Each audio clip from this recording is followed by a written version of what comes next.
Guys, you'll be real proud of me. I saw a chat message, I hit the reply button, started typing something toxic, hit backspace, and did not hit enter. I don't know, I think I should just let it out, though.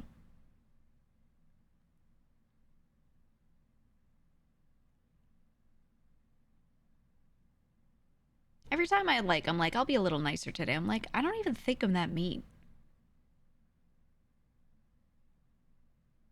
I really don't. I think like 3 people thought I was mean to them once. And then they told me all about it, and I was like, oh man, I must be really being like mean or something. But then most people are like, no, you're fine, be meaner, so. You know what I mean? I was gonna rip into the guy who said blame Amma. I typed that like the on-screen chat wasn't working, and then it worked, and I was like, oh, okay, it just needed time to load. And someone said blame Amma, and it just like, that's not even like a joke.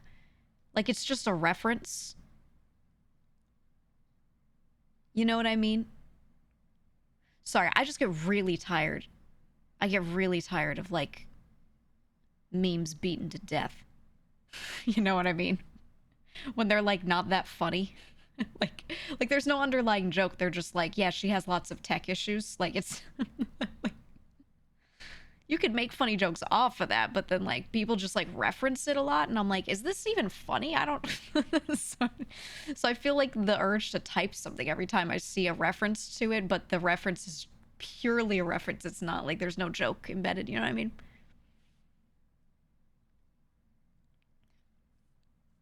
But you know, I come from a household where like everyone's trying to be funnier than everyone else all the time, so maybe my environment's different. VTuber fans don't know how to let jokes die, and it makes me wish I had a kidney stone.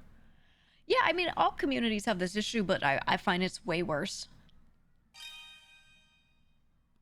Like, way worse in...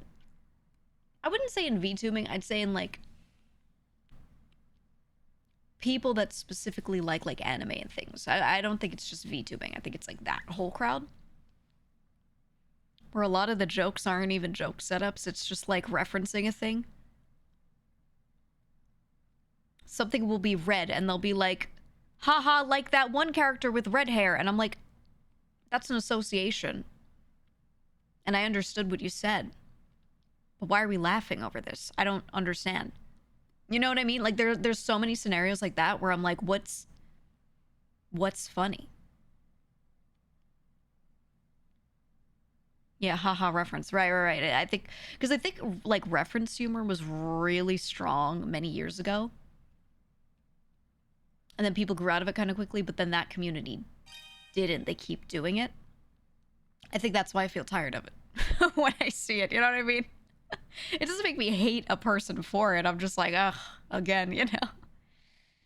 Yeah, Family Guy, right? That's like the era where I think like every community was doing it really heavily. It was just, yeah, like peak Family Guy era. They're just like, haha, referenced. I'm like, all right.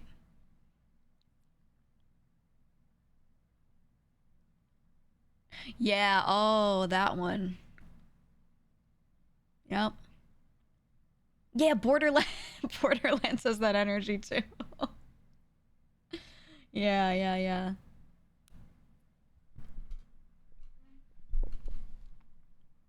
I don't know. It doesn't make me hate anybody. It's just like, it just makes you tired. You know what I mean? But at the same time, I love poop jokes. So, you know, we all have our things. But I'm allowed to hate reference humor and love poop jokes. So, you know, that's going to be the vibe.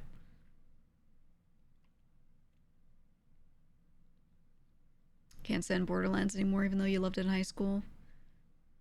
Yeah, it's a little hard to go back to.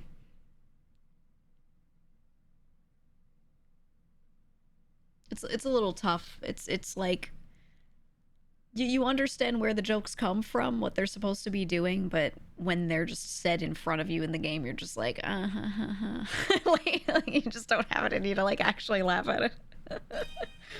Yeah, good old Borderlands humor.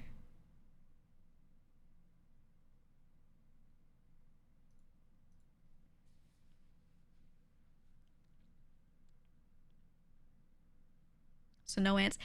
Brother, you've come in here like 8 streams in a row since you said something about smelling ants, and I gave that attention and acknowledged that you smelling ants, and now you like have decided to wear the mantle of being the ant guy, and you're allowed to talk about other things in this chat. You're allowed to be someone else. You don't have to be the ant guy.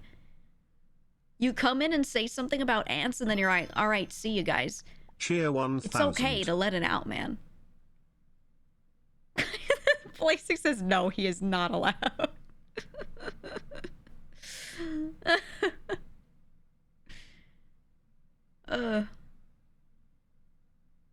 Bro thinks he's clown pubes.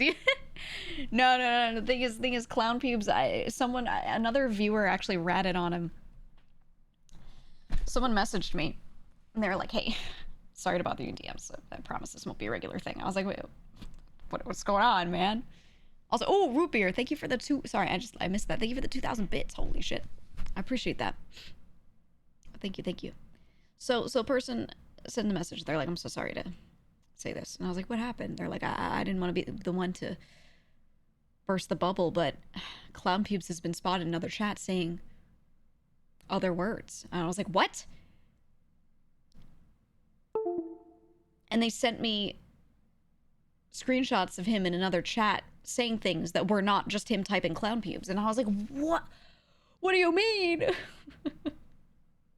So he only sticks to it in certain chats, and in other chats where the streamer doesn't seem to care.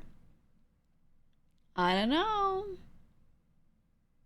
He does type full messages in Discord. He does, which is okay. I mean, he was told you have to do this in chat. Like a Pokemon, you can only say your name, and your name is Clown Pubes. So, you know.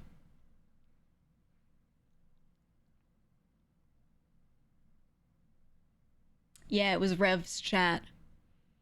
He was in Rev's chat, and he was typing full sentences.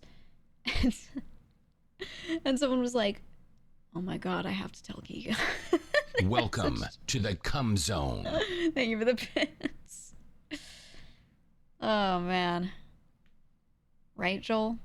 Joel, I was pissed. Pissed. Oh my god. Taka, thank you for the $10. Appreciate that. Thank you, Glungler. Thank you for the 6 months. You said I'm gonna glungle. I'm scrolling so I can thank more subs. There were a bunch. Moose, thank you for the tier 3. Resub. Boner, thank you for the prime resub. Father Camilla, thank you for the 19 months resub. Billy, thank you for the 23. Tachanka, thank you for the 40 months. That's huge. So many dailies to scroll through. Okay. I think I have to start filtering out the dailies so I can't see them in here. The redeems are like, they push all of the sub notifs and everything out of the way for me. Not 07. I mean, nothing will change for you. I just have to have it like not inform me. I mean, I can see it in the chat no matter what. I just need it not on my feed. I thought I turned this off, but I think it reset.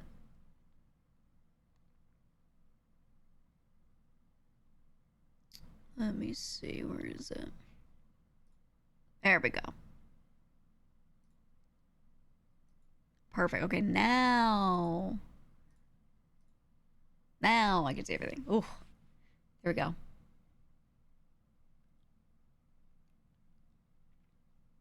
Kind of want to turn off the follows too, because you know, some people, I don't know why people do this. I'm not sure what this is, but I keep getting people that talk in the chat that have been people who've been in this chat for over a year, and like every stream they refollow. I don't know what that's about. Why do they do that?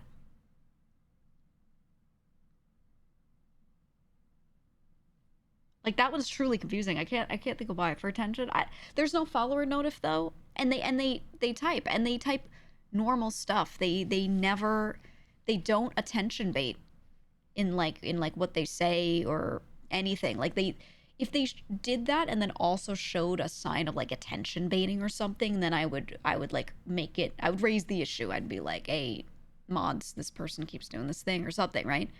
It's not really harmful, it's just one of those things. But yeah, there's some people that do it like every stream, just a few, every time they come by, and I don't know what that's about. Isn't that weird? I can't think of a good reason why.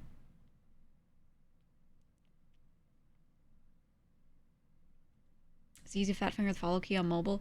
Yeah, but like literally every time they show up, I don't know. Maybe their follow list is full and they want to chat. Can you have a full follow list? Is there actually a maximum though?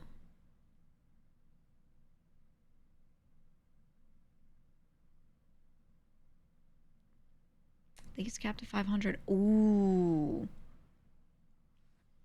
I didn't realize you had a max you could follow on Twitch. Oh.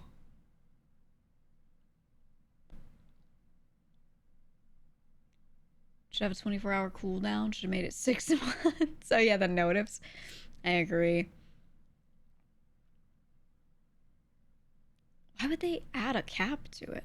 Oh, then again, yeah, it is. Maybe it's a bot deterrent because like a follower bot would maybe go through a bunch of accounts and just follow a billion of them. So I assume that's really what it is. There's no reason to have that for like a real person who just wants to follow a lot of people. So I assume it's got to be a bot thing, right? It's the only use case I can like think of that would make any sense to me.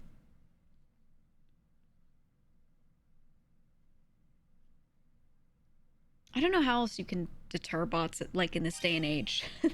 There are all these things you can do, but if someone's determined, like they'll always get through. You can name like 30 streamers use VBots still. It's so rampant.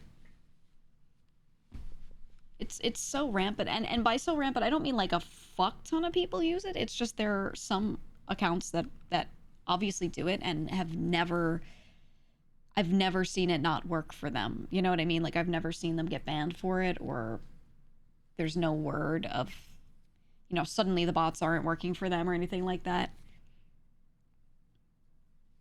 And some of those people also, they have bots in the chat, like typing so that it looks like an active chat. And the bots have gotten really, really good.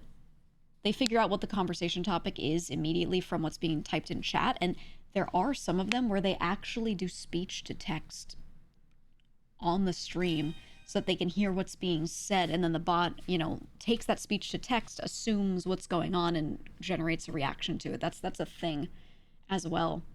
But yeah, I know of a couple people. Obviously, I'm not going to call anyone out, but I know of a couple people that 100% they've got a ton of bots watching them, and their chat is so evenly active, and it's so like, you know, you see one person type exactly every 15 seconds or whatever it is. Like it's just kind of regular enough that you're like, oh, okay.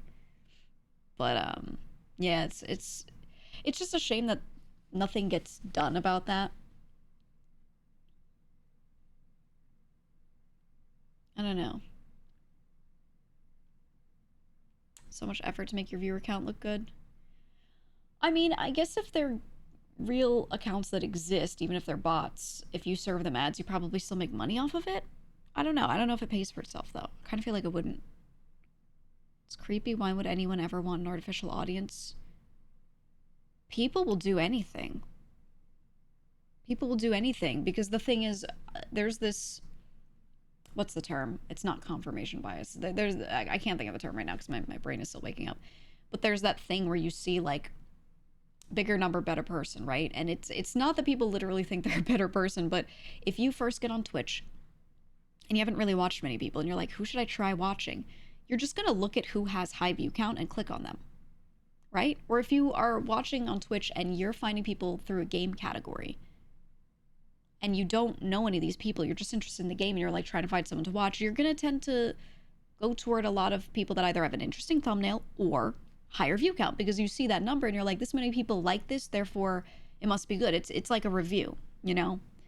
So when someone has bots watching them, they're able to farm up some real people clicking because they see that higher number and they're like, well, if there's 1,000 people looking at this, then that must be proof that 1,000 people think it's good enough to be actively watching. So why should I not click and try this out, right?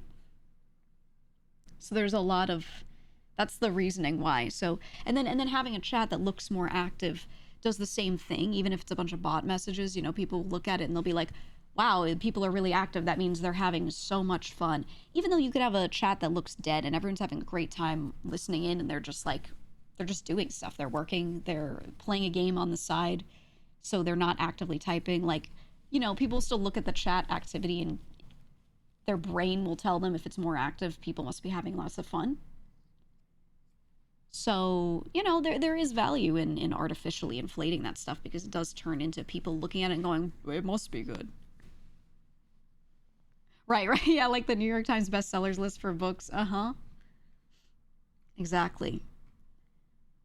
So, yeah, I don't know. It's just one of those things where I'm like, there is a reason to do it. It just feels so weird. But I feel like it's not sustainable unless you do it forever, because if you're not that entertaining, you don't have that many real people watching.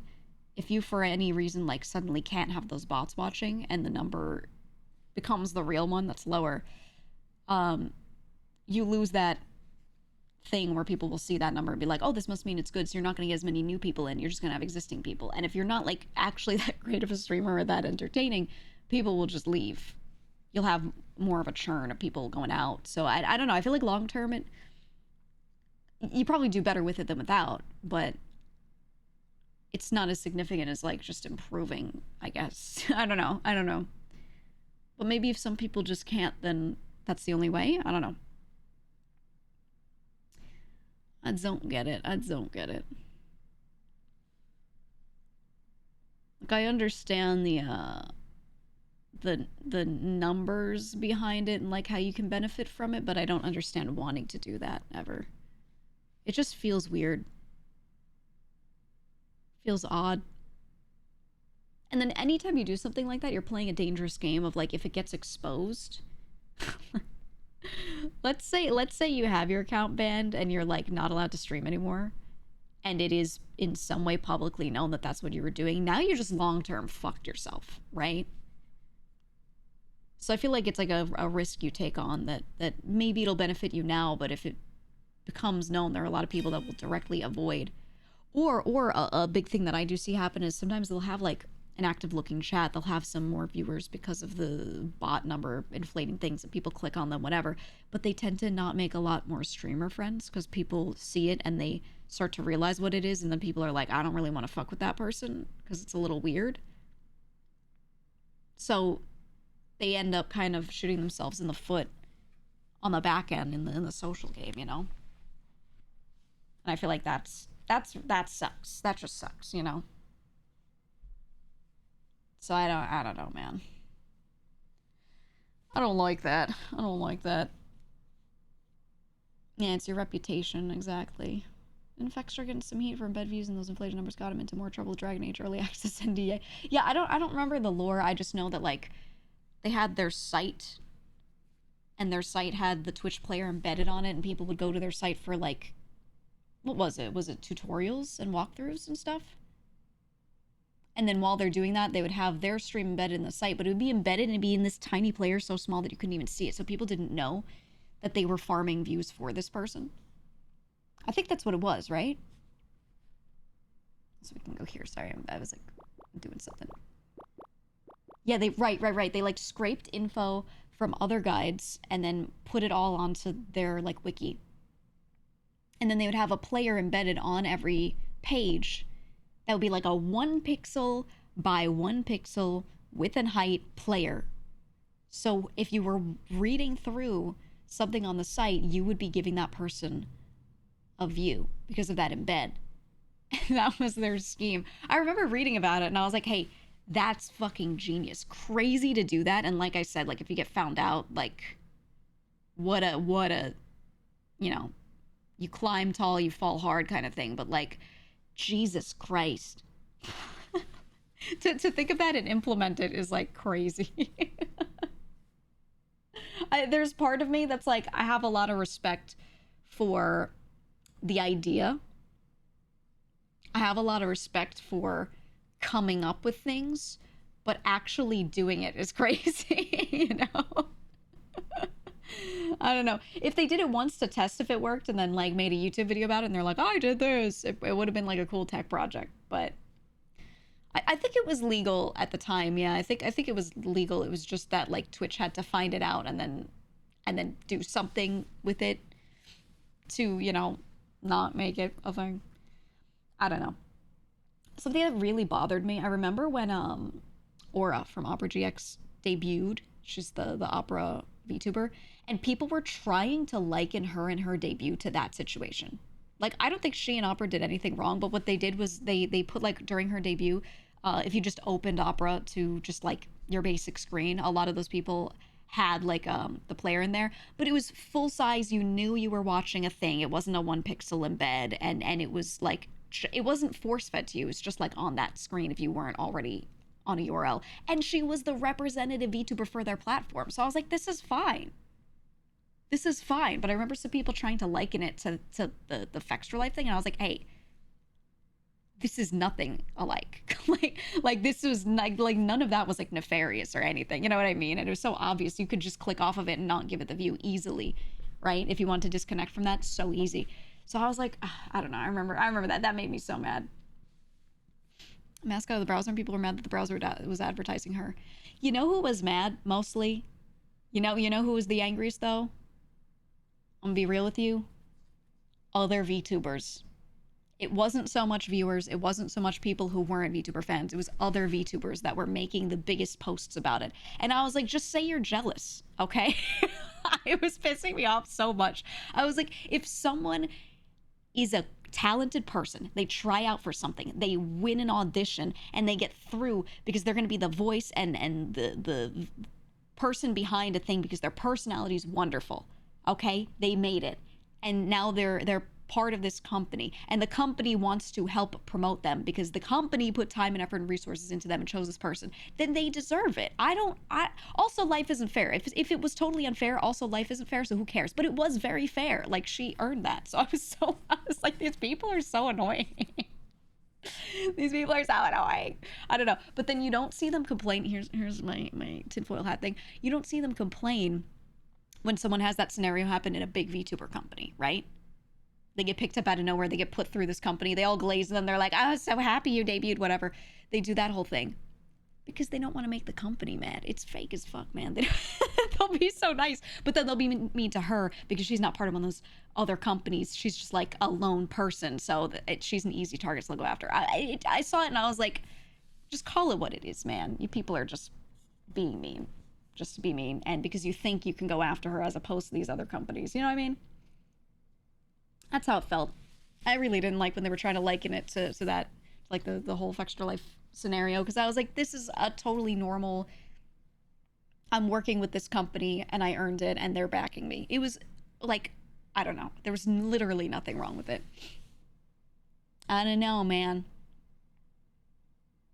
Said, I mean, that sounds like it's exactly, yeah, a corp. Yeah, right. I don't know. Yeah, they don't want to get blacklisted. People are so afraid, man. They're so afraid. I don't know. Just support everyone, and if you don't like them, say nothing. Like, that's... It's not that hard, right? It's not difficult. It costs you nothing to just be like, I'ma hold back. I don't know, dude. Oh, I don't know. Twitter goblins hate it when someone does something. I think it's a lot of people sitting around not doing much.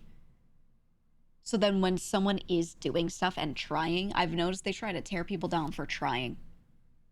Like, if you try to make money, they attack you for it. If you find success and you're trying to get people to notice you because you want to be successful, they attack you for it. Like, any amount of effort, they act like it's like uncool or like scummy.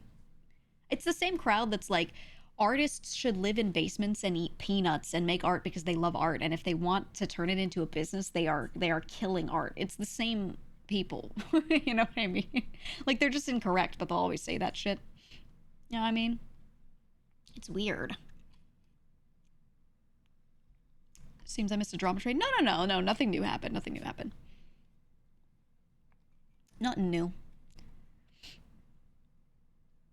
Yeah, you said it's a strange thing to get mad about. If it was super successful, then there would just be more opportunities for other VTubers. Yeah, that's the thing. I'm very like, a rising tide lifts all boats, okay? Every time someone within your community does well, this is not a time to be jealous. This is a time to be like, yes, more attention on one of us means more attention on all of us. We all benefit from this. Maybe you won't feel it super directly, but the community as a whole, the whole thing becomes a little more known, and it makes it a more viable career for more people, etc., right? It's a good thing, as long as it's good tension, of course. But like, it's a good thing. I don't know why people would ever get mad at it. They get too caught up in their own shit and the idea of competition that they forget that if we all, you know, held hands, sang kumbaya, and all tried to push each other forward, we'd all just do better. Like, it just like straight up, we'd all do better. And yes, like, moments of drama get a lot of attention, so there are times where something terrible happens and everyone's dunking on it, and like, it actually does bring more people in, but usually it brings the wrong kinds of people in. So I don't know, man. When you watch her, you realize she's a nice person, funny, can sing. Yeah, she really deserved it. All the good stuff, you know, all the opportunity. So I don't know, man. Kat, thanks for the 33 months. Doing artwork for the art is great, but in the society you need to survive. Yeah. Hey, do your thing. If anyone cares deeply about what you're doing, when what you're doing doesn't really affect them, they're weird. Ignore them. That's all. That's the rule of thumb. Or they're being weird. Maybe they're not always weird. They're being weird about it. That's all. Done. End of story. If someone's like watching something a creator's doing and getting so bent out of shape over it, but again, it doesn't affect them, it's time to log off, buddy. Get up, deep breath, go for a walk. Unironically, like, that's what they need to do. It's crazy. It's just weird. It all draws from the same bucket. Yeah. It's all, that's what I'm saying, right? It's all that same bucket of like, artists can only enjoy art. They're not allowed to make it work. They do it with game. I notice a lot of old gaming creators are kind of stuck in that headspace. I know a lot of the old heads, people that have been streaming for like 10 years and have been relatively successful the whole time. A lot of those people like won't take sponsorships because they come from an era where if you took a sponsorship, everyone called you a sellout. So you had to be like, I won't do it. Even if I like this game and they're looking to pay me for no reason and I wanted to try it out anyway, they'd be like, I won't take the money for it because I'm just here to enjoy games and it's so important that I only get paid by my community and no companies. You know, it was just a thing that like people demanded of a lot of the creators back in the day. And then over time, people realized like, hey, it's kind of better for money to come in to that person from a company and not them just needing it from their community, which is why I liked sponsorships, because I'd much rather have them pay me than be like, oh man, I wish you guys just gave me more just cause. You know what I mean? So I'd much rather do that. I think that's way healthier.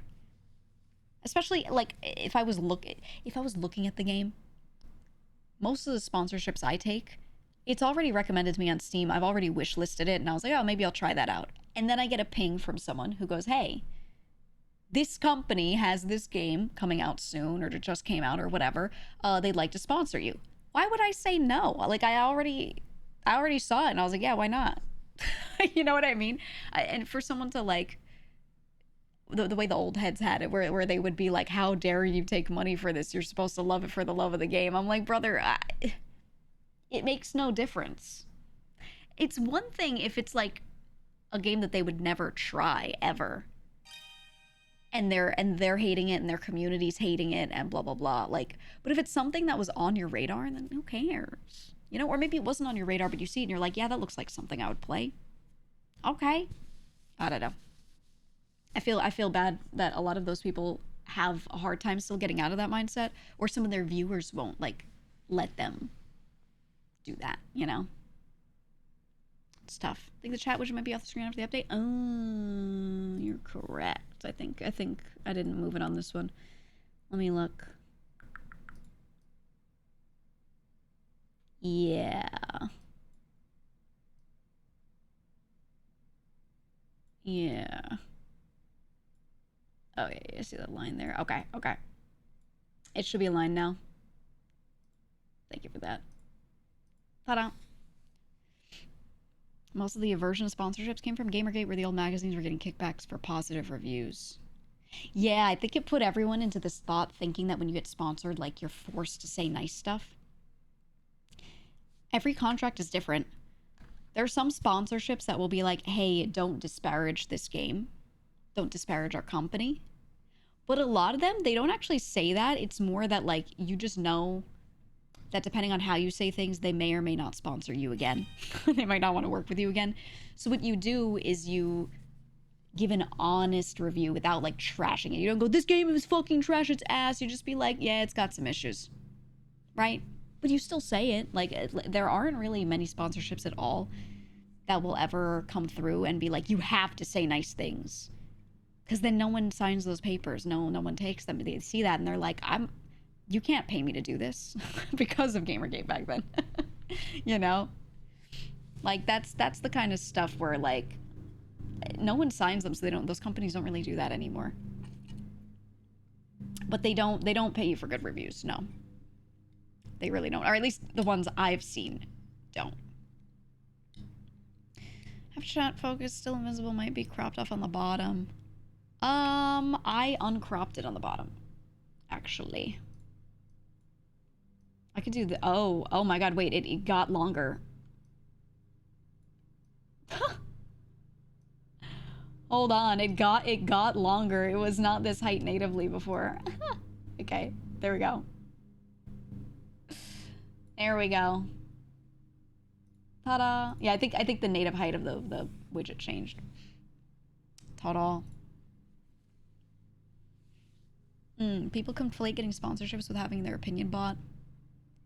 Oh yeah. I think perfect example is Mind's Eye. I was really excited for the game. I was having fun with it. Obviously, it kind of ran like shit. It wasn't as bad for me as it was. I checked some other friends' streams afterward, because there were some people being like, yo, that shit was unplayable. I actually couldn't run it. And I was like, really? And I looked and I saw their streams really struggling. My system was actually kind of okay with it. I think we only had, like, issues in a couple areas when, like, there was like a sandstorm fog looking thing and it was trying to render that, but the rest of it was fine. So I was like, huh, okay. But I still had fun, so I was like, hey, I see the vision. Like, I did say, hey, the story's being a little predictable. I want to see where it goes to see if it stays like that or not. Like, I want to know if it's about aliens. But at the end of the day, I had fun, so it's whatever. Only saw your gameplay and it was fine, didn't get the hate. I think it ran a lot worse for some other people compared to mine. To be fair, I did turn the graphics down instantly. I opened it before the stream. I immediately turned everything down to medium because the game looks real good, but it's one of those things, you know, I'm running a 3080. So I was like, there's no way this is going to run well, plus my VTuber model, plus everything. So I just turned it down to medium. And I think a lot of people don't when they stream. I think they're used to being able to run most games at high graphics, and so they just leave everything on ultra, and then when it doesn't run well, they're like, I don't get it. And I'm like, hey man, it may not be optimized for you to stream it, do all of that and have it on ultra. Like, just turn it down a little. You know? But I think a lot of people left it like that. They left it up high and let it run like shit on stream and then complained. And I'm like, I understand complaining. Like, I would like to be able to run this and have it play while I'm on ultra settings, you know, well. But your review shouldn't be game runs like shit. It should be I have this set of things in my computer and I had it at this settings and it ran like shit, right? Like that's, you gotta specify, because I turned some stuff down a little bit and it was kind of fine. So I don't know. I don't know. You said you're not surprised it didn't pan out of seeing how flimsy the gunplay was in trailers and streams? It was pretty normal. It was as someone who's played a lot of GTA 5, the gunplay felt like a more modern version of that, and it's the guy who directed that. So I kind of, for me, I was expecting it, and I think that made it fine for me. I think a lot of folks were expecting the gunplay to be wildly different, and then when it wasn't, they were like, whoa. But again, I'm a person who's got a bajillion recent hours in that dude's last directed game, you know? So I think for me, maybe that's another thing that didn't really hit me hard at all because I'm so used to it, right? So there is that factor as well. Like that's just from my perspective. I'm like, it feels better than GTA 5, you know? So that's just how it is for me, at least. That's just how it is for me. You like pretty games, but you like gameplay overlooks any day. Yeah, I just enjoy my time. I'm really simple with reviewing games a lot of the time, where I just go, did I have a good time? Yeah. Would I play it again? Yeah. Okay. Then I'm chill with it. Right? And giving a rating out of 10 is where I start to like pick apart a game a bit more, but just if it's a yes or no, I don't know. Sad that plenty of devs just gave up on optimization because they expect people to use AI upscaling anyway. I don't know that it's that. I think it's more that I think a lot of people don't know how to optimize super well, and or they don't have the time. Because when you have a game pretty much finished and then you just have to go through again with a fine-tooth comb and optimize, typically at that point, everyone's pressuring everyone to just release it. They're like, if it's done and it runs, just put it out there. Or they're given a budget and a project and they're working on it and they have a deadline that they're trying to get it out by because they have other projects lined up. The larger the studio, the more likely it is that they're doing that. So they just kind of run out of time to work on optimization. And we know it's so possible because I'll bring it up every time. If you played Atomic Heart, I was fucking blown away by the optimization in that game. They brought in people who knew how to do that better than anybody. And they spent a lot of time on optimizing that game. And that game looked fucking beautiful on my rig, which when I'm running my VTuber model and streaming and running a game, I usually have to turn settings down. You know, it has a rough time. Things run kind of rough. So I turn stuff down so it runs okay. I didn't have to turn shit down in that game. And it looked gorgeous. I could see every speck of dirt. And it ran perfectly. Because they optimize it really well. It's one of the few games where VSync actually made the game run better because they understood how to use it properly and how to apply it properly. So, you know, like I know it's possible, but you have to find people that actually know how to do it. And then they have to have the time. I think there are probably plenty of people that kind of could do a better job. It's just, you know, when you're in a larger studio, you're given your time limit that you're given your deadlines, and, you know, that's it. So, what can you do? Monster Hunter Wilds meant you could shut your heating off. Dude, yeah, Wilds was... Oof. Loved the game, but it ran so hard on my computer sometimes. Depending on, like, what area I was in, what environment I was trying to look at. It was rough. Noran, thank you for the 4 months. Also, Findel from earlier, thank you for the sub. Elder Scrolls 6 is doing it right. If it's still going, just wait and announce when ready. Yeah, I mean, I'm hopeful. Dragon Quest music, yeah, this is my favorite theme. Strange World. This is the best one. No, I think I'm hopeful that Elder Scrolls 6 will be good. Maybe. Obviously getting the Oblivion remaster, things looked beautiful, but they understood the task of people just want their old game back. So don't change it. And them choosing to do it like that gives me hope that maybe for Elder Scrolls 6 they will be like, you know what, people really enjoyed these things from 4, from Oblivion. Let's focus on bringing this back. Maybe, but you never know, because the people doing the remaster were not all the same people that are going to work on 6. I don't think. Maybe they are. I don't know. I don't think so, though. So, I don't know. We'll see. It could have been that smaller studio doing it, and then that's it. But yeah, people were so happy with the 4 remake. So hopefully, all we can do is when they do something good, really positively reinforce it and hope. Hoping that Elder Scrolls 6 won't be like Fallout 4 or Starfield. Doesn't even have to be good, just be Elder Scrolls. Yeah, I mean, Skyrim was still Elder Scrolls. So I think they'll get it. I don't know. We'll see. You think it'll be Creation Engine glued to Unreal 5? Oh, for Elder Scrolls 6? I don't know. Everyone's using Unreal 5, but I feel like Unreal 5, every time a game is released and they're like, we used Unreal Engine 5, I feel like they always run like shit. Not every single game, but it seems to be a thing where you need to spend time on optimization heavily so that people can actually play your game. And the industry being the way it is, where they just don't go through and put that time on it, it makes me wonder, like, is this a problem with Unreal 5 that will always be a problem, or do people just need to put more time into optimizing? I don't know how it works. I don't know the differences between 4 and 5 that deeply, so I'm not really sure where the issue lies, but I don't know. And the issue shouldn't be like everyone needs a 5090. Expedition 33 is on Unreal 5. Yeah, so, right, so that's a good example, right, of it can be done well. You just have to try to do it well. You can't just put something in Unreal 5, set up some lighting, go, wow, it's beautiful, and ship it. You know? I don't know. It had one crash every 2 hours for you? Really?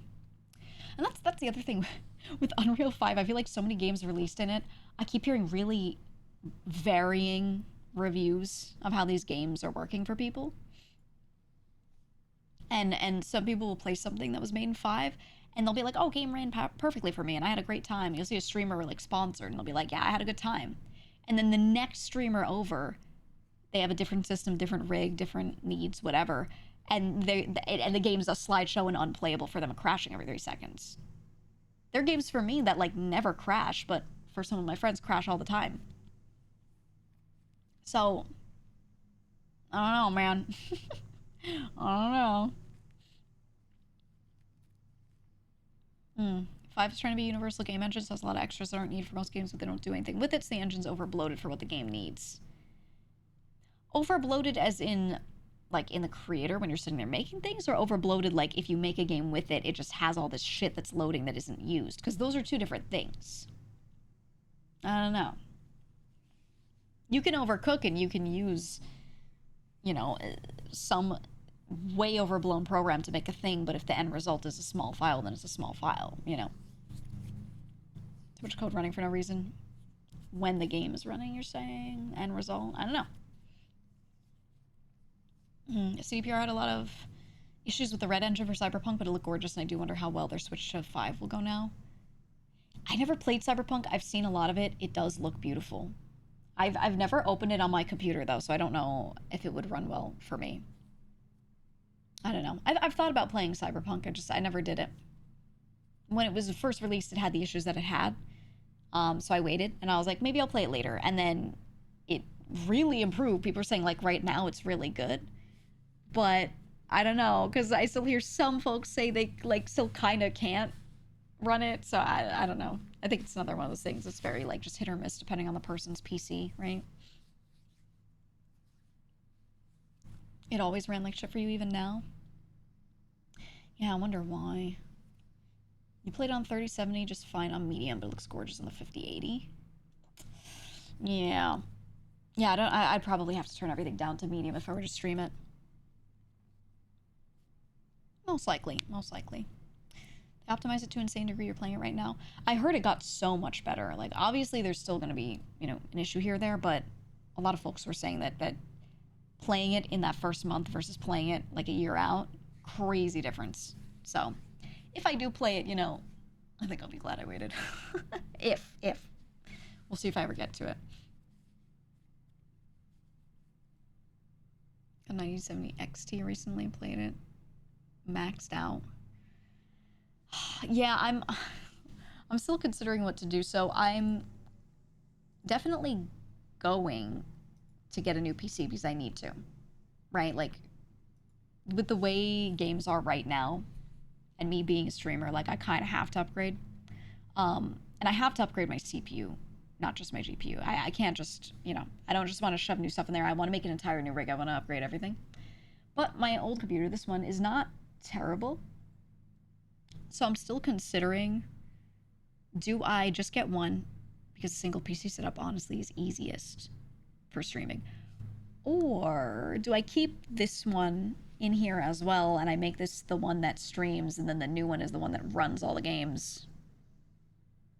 I'm not sure what I want to do there, because I really don't want to deal with a dual PC setup. I really don't want to deal with it. It's not that I couldn't do it, it's just that it's so fucking annoying, and it's mostly on stuff like audio and things. It's really, really, really annoying. And it gets really hot, yeah. So I'll think about it. I am a more tech-savvy person, so I should be fine. It's more of like a, do I want to do this thing? Give you a lot of flexibility, but add a lot of failure points? Yeah. If Amma can do it. The question isn't, can I do it? That's not the question. I could do a 5 PC setup if I wanted to be dumb about it. That's not the question. The question is, do I even want to deal with it? Like, do I even want to fucking deal with that? It's so annoying. One of the major issues too, something like a small inconvenience that pops up all the time with dual PC, for example, when you do your audio setup, you do it through the gaming PC a lot of the time, because you need to be able to use in-game voice in these games, right? So it has to be done through the gaming PC.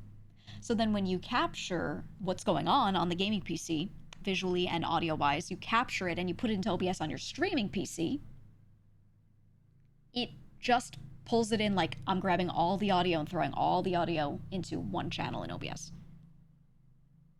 Depending on how you do it, but usually most people do it that way. And then I'm taking the video and I'm pulling it all into one video on here. Now, this is so annoying. I have a complex audio setup on my PC right now where I have everything split out in different ways.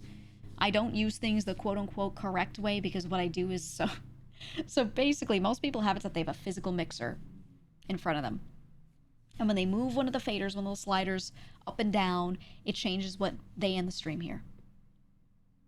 Okay? That's not what I do. I have it split out. So OBS captures things in its own way, and then the faders are directly affecting my volume. So if something is really loud, a game is really loud, and you guys prefer it loud, but it's too loud for me, I can just hit the fader, turn it down a little bit, and it's quieter for me, but the mix is staying the same for you. And then I use the OBS sliders to be able to affect it for you, or other things as well, right? I have things split out. So there are two levels of moving them around. And anyone can do this, but I made it so that it just is separated. So I have physical faders for myself and then sliders on here. I don't have to do that many clicks to adjust it for just one of us. And I like that. I don't think I could do that with the dual PC setup very easily at all. I think it would, I just don't think I can. Right? I don't know. It might be possible. I have to try. Because the way I do it right now, I just sat down and figured it out. I just wanted to figure it out, and see if I could have one set of sliders for myself and one set of sliders for you. So everything was just one click or one movement away, no matter who I wanted to adjust it for. And I did it, which was cool, but I don't know if I could do that with a dual PC setup easily. I think it would take a lot of annoying effort, and it might be more doable if I have more physical equipment, but then I'd have like, what, 2 mixers slapped on my desk? I can't do that. I can't deal with that amount of stuff. I don't want to. I don't want to, man. So I don't know. I just think about it and I'm like, I think it's all possible. It just sounds so annoying. I don't know if it's worth it. I don't know if it's worth it at all. And the power issue. The power issue will be fixed. But do I want to get that hot in here? I don't know. Wonder if the mixer option allows you to play music but have a clean VOD. That is through Discord. Not Discord, sorry. That is through OBS. So if I have my audio separated, so the music that's playing on the stream is playing on the streaming PC, like if I have Spotify open on that one, then I'd be able to isolate it and move it out. But if it's I don't know, if it's all mixed together on the gaming PC, I don't know, man. Was CPC even a fixed for GTA? Originally I wanted it for that while I was playing a lot of it because it would crash my computer temporarily every single time I closed GTA. so it made it, I was really upset about it. It made me unable to start stream playing GTA and then stop and swap to Variety midstream without crashing my stream and having to restart. So that sucked. So that's what I initially was thinking about it for, but then over time, games that were coming out the past like year started to really, because I haven't played that on my main channel like in any real way for almost a year now. So it's really more so the past year of games just running harder on my PC and my model files being like bigger and bigger over time. It's kind of harder to make them smaller without sacrificing a lot of things. So, you know, I'm considering that. But I think if I just get one newer, better PC, it should be fine. So I don't know. I'm thinking about it. I was talking to Limes a lot too, because she did a dual PC setup for a bit and decided she fucking hated it, and now she's just on single PC. And everything runs pretty well for her for the most part. And she was one of the people that was like, fuck no. And I have a feeling, knowing that she's one of the ones that said no, I have a feeling I'm also the same type, which is like, this shit ain't worth it. I think. So I don't know if I want to do it or not. Tomato kind of has to figure it out. Guys, again, it's not about figuring it out. Anyone can look up guides and figure it out. It's the lack of convenience and how annoying it is. There are a lot of things that break all the time, but not just breaking. It's more like to adjust a thing on stream, which we're doing. We're pressing buttons and changing things around constantly. To adjust a thing, you might have to click 5 more times and swap between the 2 PCs to adjust stuff, instead of just pressing a button, which is what you do when you're on single PC, you know? So it just makes everything more annoying. And that's why I'm like, do I want that? Do I want that? It might make me stop being good about adjusting certain things because it's annoying. And that would suck for you guys, you know? So I don't like that too much. I don't know. Dual PC allows you to upgrade the gaming PC without messing up your streaming PC and having to redo all the settings. I have never had issues upgrading anything on my single PC and having to redo all of my settings. Because people love to forget what like config files are, and like and they also jump to things that they can't roll back on too quickly, whatever. If you just manage your shit properly, you don't need to worry about that. That's not really that big of a factor. So I don't know. I think for now, I'll upgrade to one new big one. And then if I get frustrated, I'll have my old one still, and I'll dual PC it if I like need to. But we'll see. We'll see. You need to upgrade your streaming PC too eventually. I thought I had one of the dying Intel CPUs. What do you mean dying? It's not dying. It's fine. It's fine, man. It's chilling. It's more that my CPU can't handle enough. And it's running fine on its own. It's just that all the new stuff coming out, plus my model, like trying to run this at the same time, it just gets bottlenecked at the CPU a lot of the time. And every time like a game runs poorly, people are like, something, your GPU something. It's usually not that. It's usually the CPU. Because my model, I think a lot of people think that models use a lot of your GPU resource wise, but it actually, VTube Studio uses a lot of CPU. So that's more so the bigger issue for me. But my CPU, if I'm not streaming and I'm just running a game in like ultra settings, it doesn't struggle at all. Maybe I'm just lucky and mine isn't dying, but mine's actually doing great.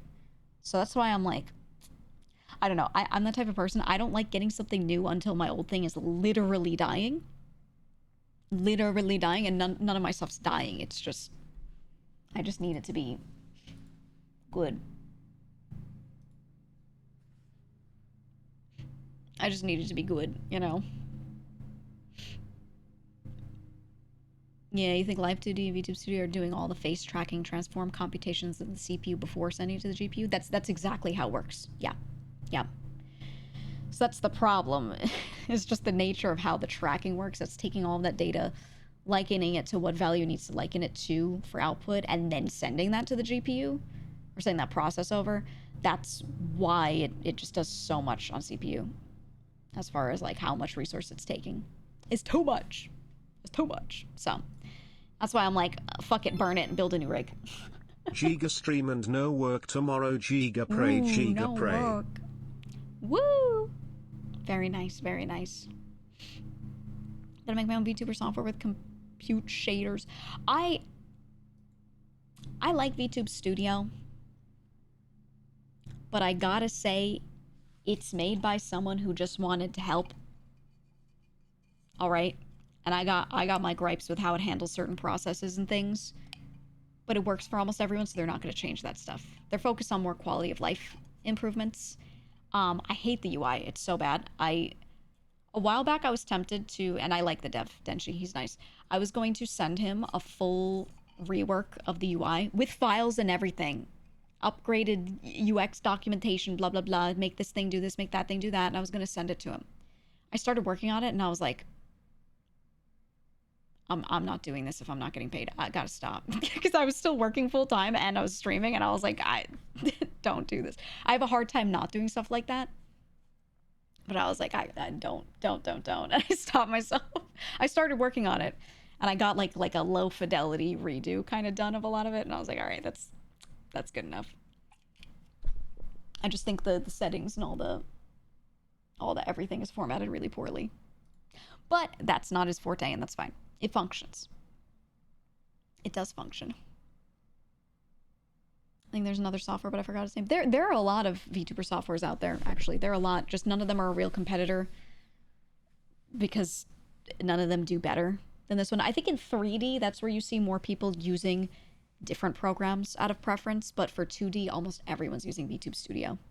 I think the only significant number of people using something else, it's really just certain corpos. I know the like Hollow and Niji both each have their own proprietary software.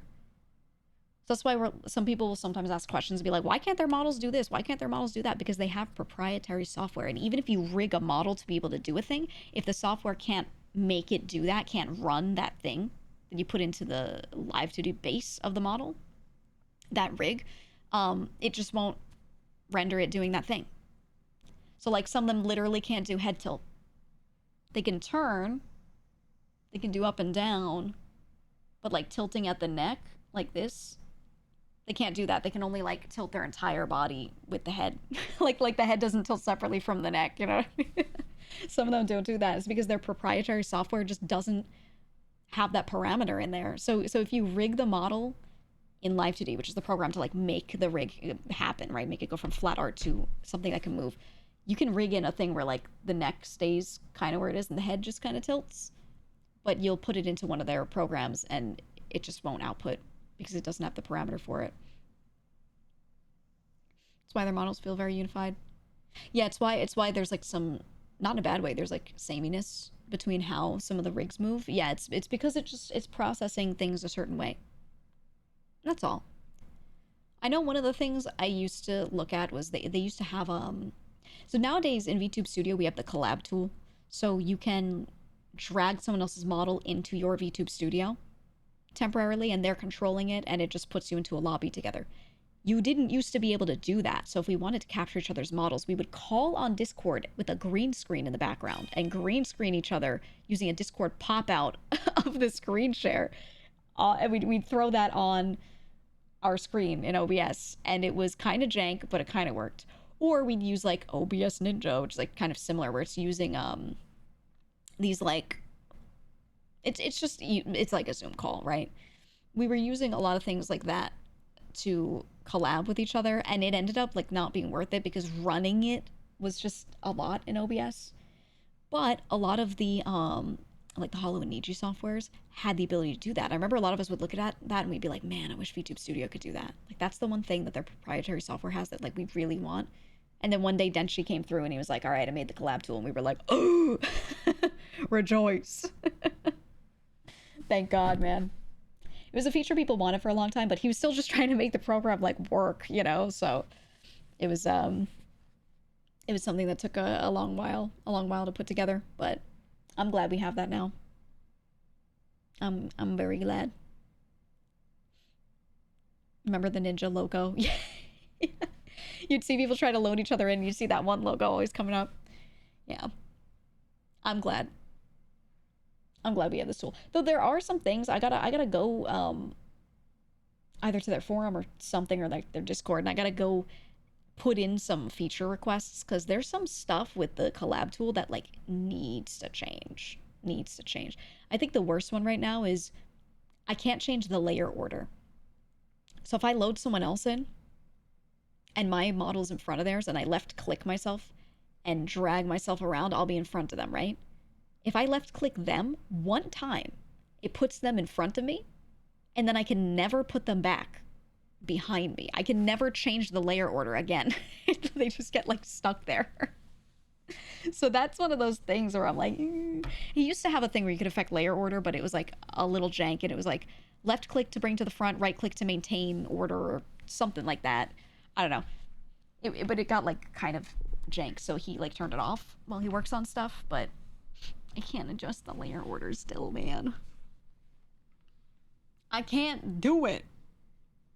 I want to adjust it because I like to put, like, if I'm collabing with people, I like to put them like in front of me, like low down. And sometimes you can do it, sometimes it doesn't work because of the order that they loaded in. So I don't know.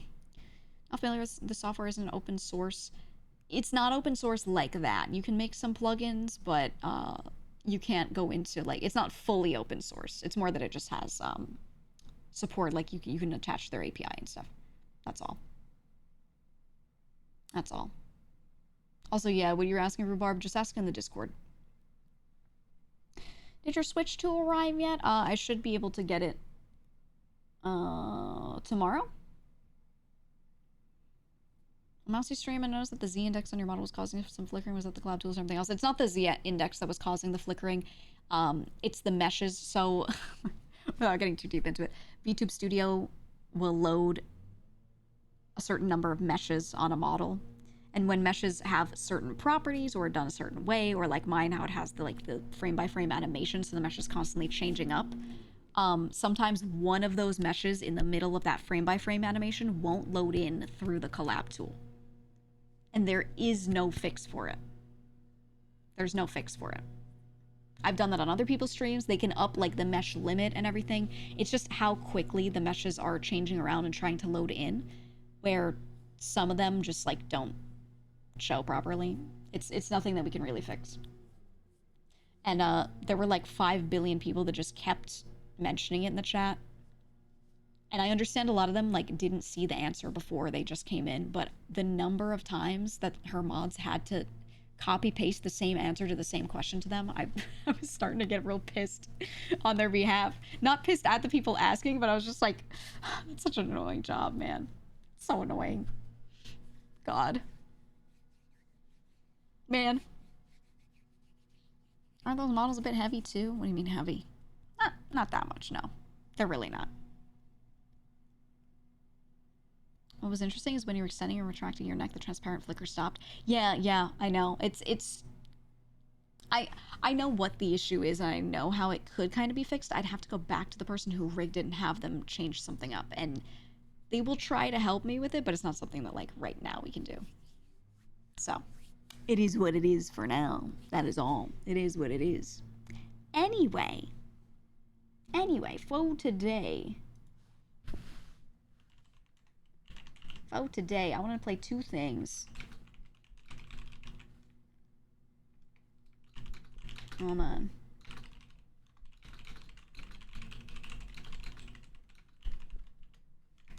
I have two things. I'm getting them prepped. For later, not right now, for later, we're gonna play Towerborn. It doesn't release. You can play it for free today. It looks really good. I played the tutorial. They asked me to play the tutorial like before stream, so that it was just I get through that first. I was having a lot of fun with the tutorial, like actually. I was having a lot of fun with it, and I kind of didn't want to close it. So we'll be playing that later. Garrick played it last week, so I asked him if he wanted to join in, because it's one of those games where you just pull friends in, sit there, shoot the shit. Could play it very head empty. It feels it was really good. It releases September 10th, but you can play it for free right now, and I think it's set on Steam. I was looking at it. I think it said for like another 12 hours or something. So I'm letting you know right now in case you want to try it. If you're not going to be around later to see it or whatever. Yes, this play for free ends in 10 hours. So you have the rest of today if you wanted to try it. And then after that you can't. It looks like, so it's in early access. It looks like this is just free trial of early access, and then you have to play the game after that. But yeah, I have like the platinum edition that they sent to me and everything, so so I'll be playing it. I won't get locked out.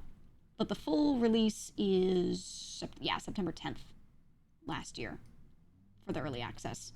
So right now this is like the actual proper you can play it right now thingy. And yeah, anyway, wanted to mention that in case you were interested in it, because it is like time sensitive, but we're not playing until later. Looks really good so far. Yeah, if you don't play it in 10 hours, your PC explodes. Exactly. It looks like it's gonna run really well on Steam Deck, so I'm gonna download it on there later. In sad news, I found out that I cannot just play Drop Duchy on my Steam Deck. Very sad. Very sad. However, I can download a distributable and run it, and it should be able to work. So I'm gonna try that later. It just doesn't work like straight out of Steam. It's not set up for that. But I should be able to just like download the redistributable, and it should be okay. I'm gonna try it. I will see. But yeah, I wanted to play Drop Duchy. Super late at night, I was going to bed and I was like, I just want like one round, and I pick up my Steam Deck and I'm like, just a little Drop Duchy. I download it on there, and then I go to open it and it comes with like what looks like an old Windows 95 window. And it's like, this shit don't run like that. And I was like, oh no, I have to configure it. I should be able to get it to run. I was just like, man. So I'll figure it out. You can add it as a non-Steam game. Yeah, I think I might have to do it like that. I might have to run something for it, though, for it to actually, like, fully run. But we'll see. I'll get there. But before we do that, we played the demo the other day, but the full game is out. It's date everything. I was so sad with how quickly the demo ended. I thought we were going to get, like multiple days of the game out of it. Not like days of streaming it, but, in-game days. And then it ended so quickly, and I was like, my dating game. Yeah, date everything, where you can date everything in your house. We gotta play more of it, man. We gotta play more of it. I don't know if it keeps my progress from the demo, or if I have to restart. If we have to restart, I might skip through some of the dialogue a little quickly, and I'll just be like, hey, this is what happened. It doesn't load it. Oh, there it goes. It's time. I'm excited, though. It's a good demo. Yeah, that one and Dispatch. I wanted to play a lot more of both of those. Like, a lot more. But you know. But that is a good demo, right? When a demo is long and you feel like you play everything, you get through so much, you have to put a lot of hours in, etc. You might just not end up buying the game. So I think it's good. I did play more of Ball Pit. That shit was good. Yes, I saw the DK Direct. The fifth person ask. I'll finally answer it. I did see it. I'm excited. Yay. Hooray. Okay, let me just message Garrett real quick. I'll let him, if any of that friend group wants to hop in, I'll just let him hop in later when we play Towerborn.